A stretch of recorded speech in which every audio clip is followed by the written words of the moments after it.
Hello. My name is Ron Frey, and I'm here from a variety of different places where I've worked with both men and families affected by family violence.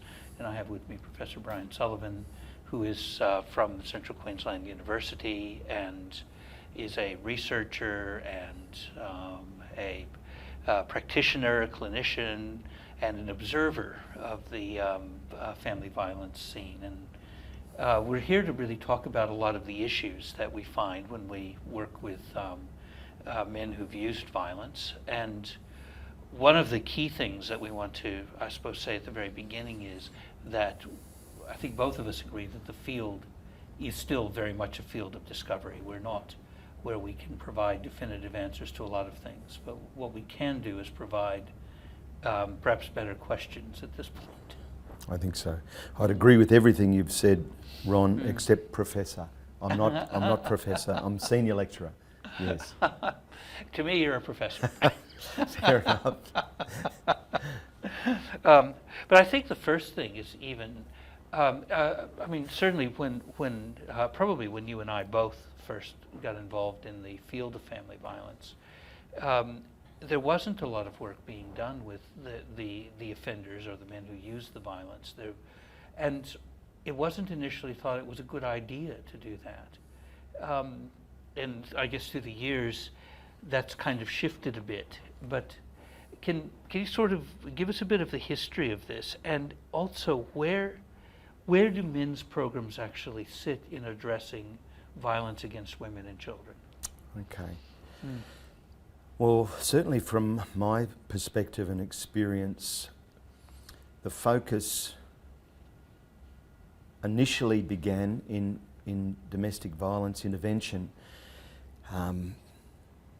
most likely in the 70s and 80s in England and North America.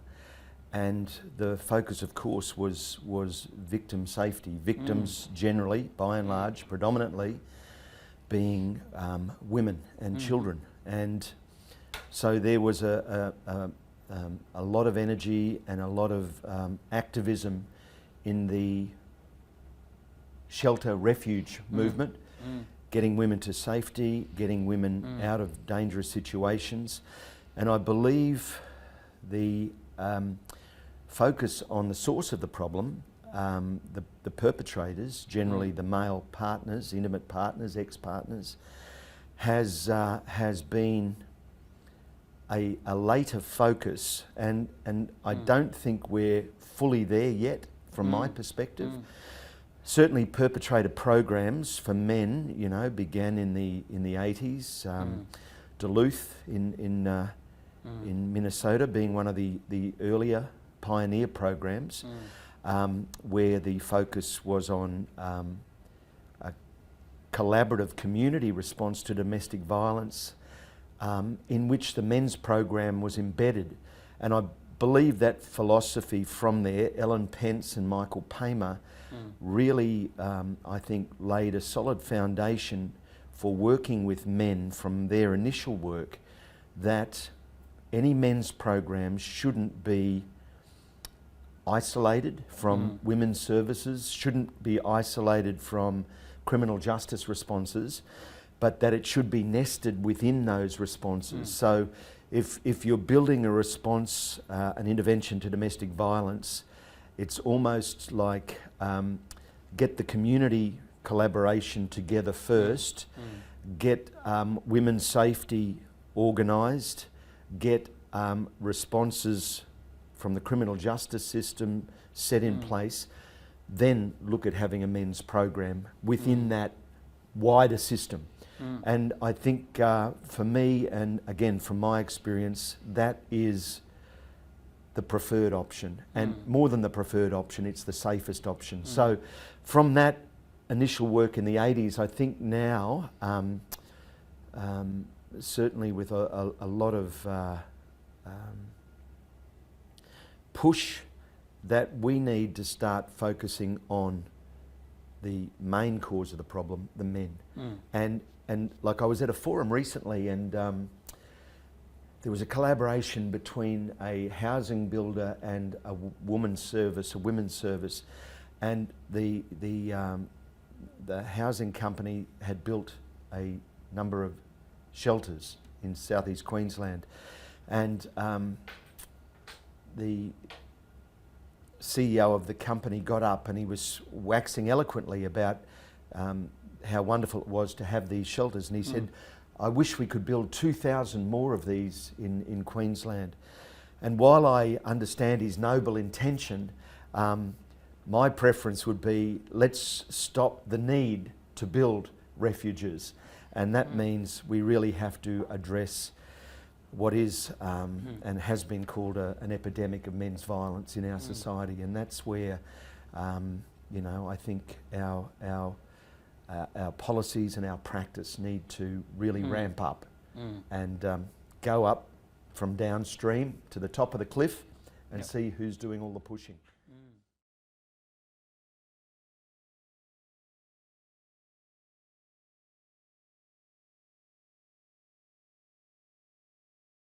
All right. So to sort of summarize, what you're saying is that people shouldn't be misled by the idea that men's programs are going to solve the problem. Men's programs contribute a solution, but they must be nested in a much wider bank of solutions in order to... Correct. And there was, hopefully it's passing, but there was for 20 or 30 years, the question was being asked exactly, how effective are men's programs? Yes. And there was money put into research in in researching effectiveness of men's programs, and the outcomes of that research weren't overly encouraging. No. And that says to me that we've got to take our focus off an individual part of a response and look at the whole response. So we need to focus on the whole system in which the men's program plays one part of the intervention. If we focus all our efforts on that one piece of the puzzle, then we've missed the mark. We've missed the whole point that really violence and violence against women and children is a community problem. It's a societal problem. It's a problem that our government needs to deal with, and to put the responsibility on an individual's man's program to stem that tide is too heavy a weight to bear, I think. The two principles which sort of flowed out of Duluth in the early work were the principles of safety and accountability. The focus, I think, has been on safety so much that we've kind of missed the point a little bit in terms of accountability. We talk about holding men accountable, but my belief is that we really need to hold our system accountable, because you know, in any disaster, when any fatality in this area happens, when you look at the fatality reviews reporting on this, it's generally a system failure. It's not one men's program that's let the team down. It's a series of oversights, or failure to share information, or failure to alert risk, failure to heed a victim's warning seriously. And those compiled together generally, when a fatality happens, are to blame, not the fact that one man's program failed, I believe.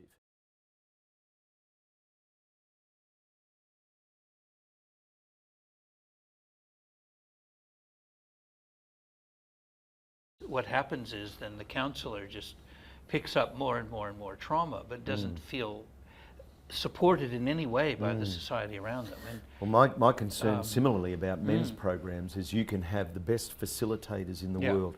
You can have a very focused curriculum which is dealing with violence and abuse, and yet the accountability of that program can be let down if a court doesn't follow up on non-compliance of a man who's been ordered to the program, Yeah. if the police don't respond adequately and treat the domestic violence as a serious, significant problem, that can send a message to the participant in the program that the courts don't care about this, police aren't worried about this violence, therefore why should I? And that also sends the other side of the coin is it sends a message to the victim that my system's not going to care about me. My system is letting me down. And when a woman makes a call to,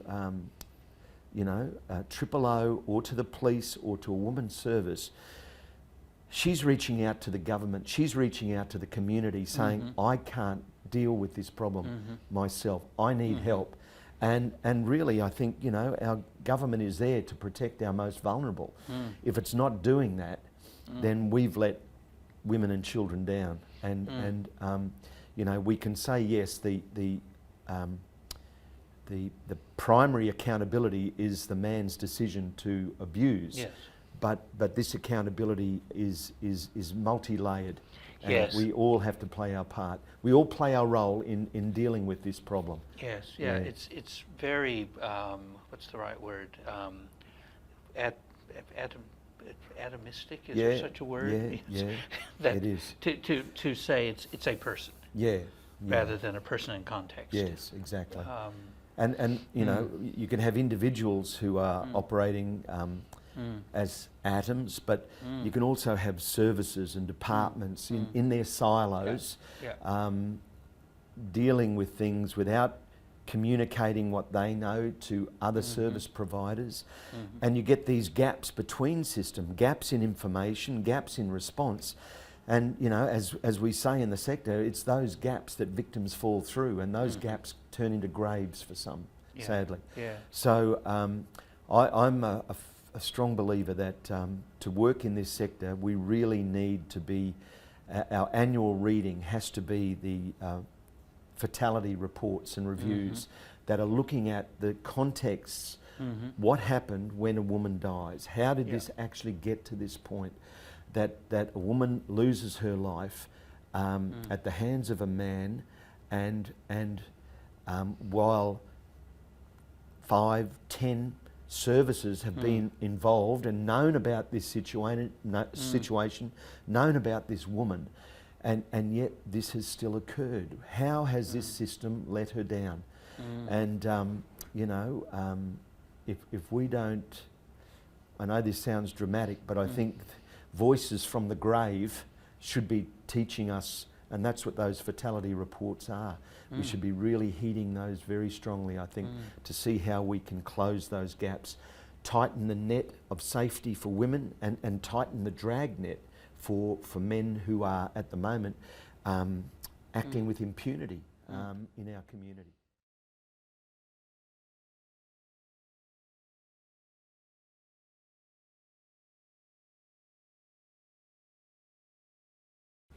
Men's domestic violence intervention programs should be that. They should focus on men's abuse and violence. However, my experience in working with men in these programs is that there's multiple disadvantage. So while a man might have his violence issues, he may have mental health issues. And I'm not blaming mental health for the violence. He might have drug and alcohol issues. And again, I'm not blaming that for the violence. He may have his own history of trauma from the violence he experienced as a child. Again, I'm not blaming that for his violence. But what I am saying, if we can address those other issues, I think, as part of a systemic response, we may in fact provide him with support to be able to deal and desist with his own violent, abusive behaviour and beliefs. I think addressing the trauma in a man's background is giving him a message of this wasn't okay when it happened to you. And it's not okay when you do this to other people. And certainly that was a question we used to ask in group very strongly. You yourself have been a victim of your father or stepfather Yeah. or mum's partner's violence. You knew and know what that was like for you. How is it that you've made a decision now to inflict that kind of treatment on your partner and on your children? And it's a question that that pulls a lot of men up. And I've heard men say in group, I swore I'd never end up like him, and yet here I am. Yeah. And so, you know, that can be a turning point for some men. Yeah. That realisation. Yeah. That if they don't make a decision now, this intergenerational radicalisation of the next generation of young men is happening. It's high risk. Yeah. It's high risk. Exactly. Yeah.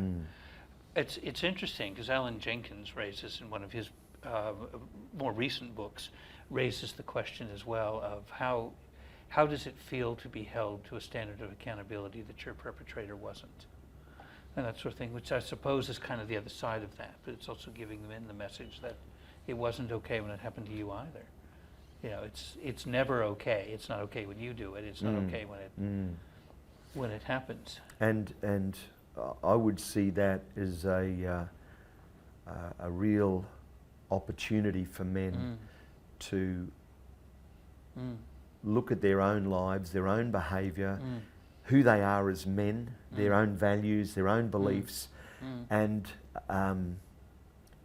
that again to be a turning point for them and their ability to change not only themselves but to change the experience for their next generation. And while it's tertiary prevention, you know, people say, "Oh, men's groups, you're dealing with the horse after it's bolted."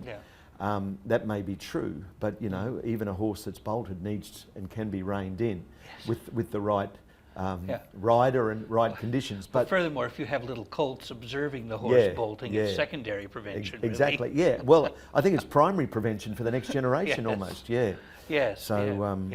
So that's why I think men's programs are very important in and of themselves. But in and of themselves, I think it's a tall order to expect one program to affect characterological change in Queensland. 16-week programs generally, some 27-week programs, but mainly 16-week programs. And I think a lot more resources, a lot more wraparound services need to happen when we have a man in group. I think there's an opportunity to really provide resources for this man for change. Whether he takes them or not is another matter, and some men take a number of goes before they engage. I was, before asking the next question, I was thinking earlier when you were talking of the difference between a reason and an excuse. And I think that's something that a lot of people, I think the courts find this very confusing. They tend to see excuses as reasons and reasons as excuses. But to me, it's not the content, it's how it's used. So if I say I was abused as a child, and that's why I'm abusing others, or something like that, or this has played some role in it, it's a reason if I think, well, I now know where I need to change. This is where change must begin. If I say, well, therefore, that just allows me to keep doing it, then it's an excuse. That's true. And I think our colleagues worry about, and I think justifiably so, that programs which are not clear about that do provide men with excuses rather than reasons. And it's one of the kind of rocks we have to steer around when we work. Well, it is, and I find a large portion of the work in dealing with men in those programs is learning to respond to call and then respond to their excuses. Yes. And I heard an Indigenous elder who gave a welcome to country at a forum I was at quite recently, and it was a very powerful welcome to country because this man got up, and the first thing he said to the assembled audience was, "No more excuses." And you know, I have a list I keep, and I think I'm up to about 35 of excuses I've heard that men give in programs, from alcohol, drugs, having a hard day at work, to a nagging partner, that one comes up quite often, to the weather, I've heard as an excuse, and some of them seem quite superficial and ridiculous, but it's a way that these men use to avoid accountability, to avoid responsibility, but very, very cleverly to point the direction away from themselves and to blame something or someone else for their behaviour.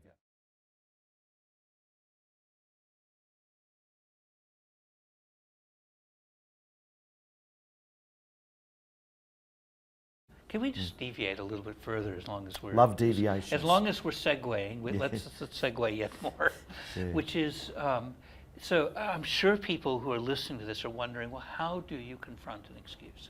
So let's say I say to you, a really common one, I'm an amphetamine user, the drugs drive me crazy. Yeah. How would you confront that? How would you deal with that in a group? Is that, I don't want to put you on the spot, but I think the audience would probably like to know how... One of my, I might tell a story about previous work in the group and get men to comment when I hear that, and that's not an uncommon excuse that men will give. Yeah. I worked with a man in the United States, and it's funny how stories stay with you. And his name was Carl. Carl was an ex-Marine, and his partner left. His wife left him and took her children, left him in the house. Carl was a crack addict, and he said the effect of her leaving him was so severe on him that he blacked out on crack cocaine, and he got a machete, and he went through the house, and he split or destroyed every piece of furniture that was his partner's.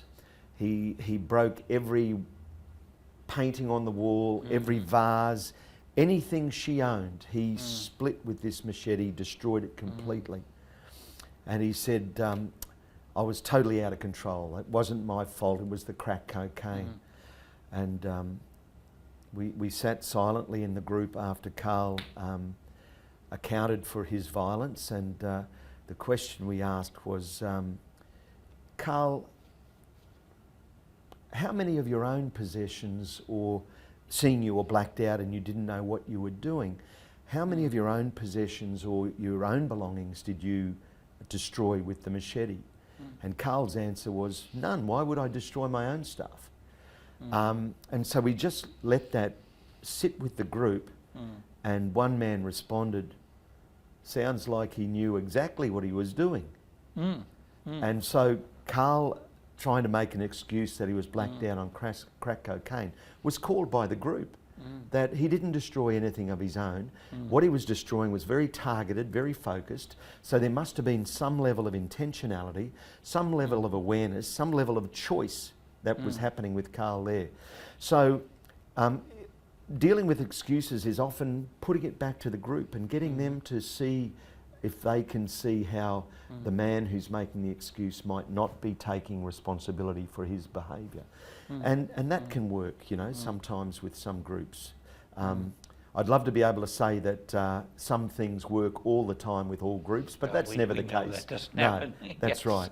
And often, you know, if a man uses the alcohol excuse, I might say to him, are you violent every time you use alcohol? Yes. Yeah. And he might say, well, no, not every time. Okay, well, so you do have some control when you have alcohol sometimes. Oh, yeah, of course. And if he says, well, no, I'm violent every time I use alcohol, and you're still making the choice to use alcohol. Yes. So you try to call the excuses and get them back to a point where they can, I think at some level they know, because they're making excuses because they want to avoid taking responsibility. So at some level, if you're making excuses, you know what you've done is wrong. You don't make excuses for what you've done is right.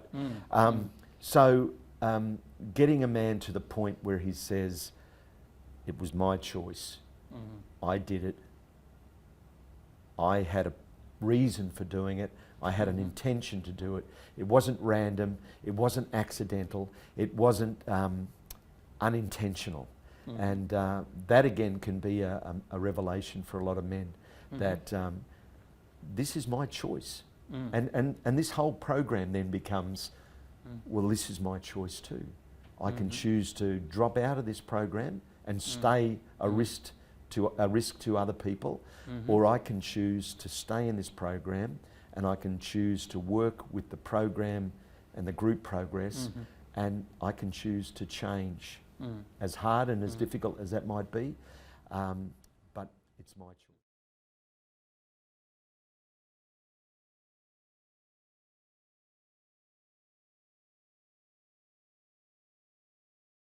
So yeah, we were saying, so the person comes to realize that it really is a choice they're making. Where do they go from there? Where do you go from there with them? Well, that's a hard question to answer because it's out of context and it'll depend on the group and the man I'm dealing with at that moment and my female facilitator in the room, how we operate together. But in terms of where we go with a man saying, okay, I'm realising that I made the choice, we might actually present that to the group and say, have other men come to the realisation that it's your choice, or where would you be in blaming and excusing and maybe even denying that you've got a choice here? Or we might say, where does that choice come from for a man to think he's got the right to abuse a woman who he's in an intimate relationship with? Where does that choice come from, and how come the majority of men don't make that choice? So we might talk about the that while it's an individual man's choice, in what environment or what context does that choice emerge? Yeah. So is it legitimate for a man to say to you, yes, you're right, I'm making that choice. Why am I making this choice? Yeah. And how would you answer that? Well, I think I would put that to the group. It's not just you, Ron. It's every man's in this group because they're making that choice too. That would be a very valid, critical conversation to engage in with a group. Why? Where do you think men? Where do you think?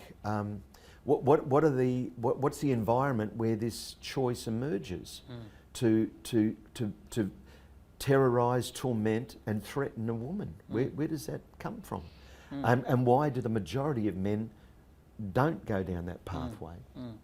Which sort of brings up the next question you use, and I do as well, a feminist lens to view this. In answering the question why you would make this choice, what role does the traditional gender relations play in that? I mean, would this be a space where you might go, or would you? Yeah, very, very definitely. You know. Thank you for answering a really poorly posed question. No. I get the question completely.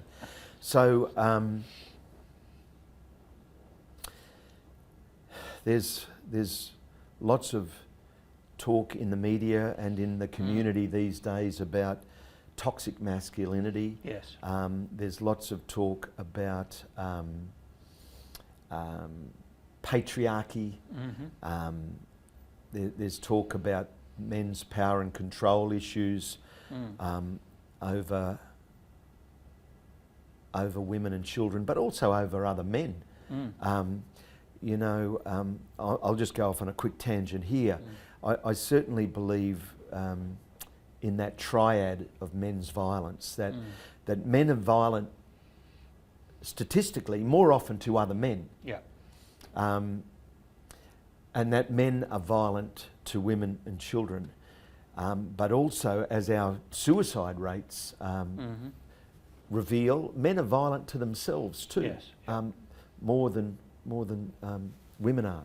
So, you know, that triad or that triangle of men's violence to other men, to women and children, and to themselves, really, to me, just highlights that the real issue we're dealing with here is men's violence, and we're not dealing with it overly effectively. When you look at the papers and hear the news day in, day out of coward punches, of you know, male suicide rates, of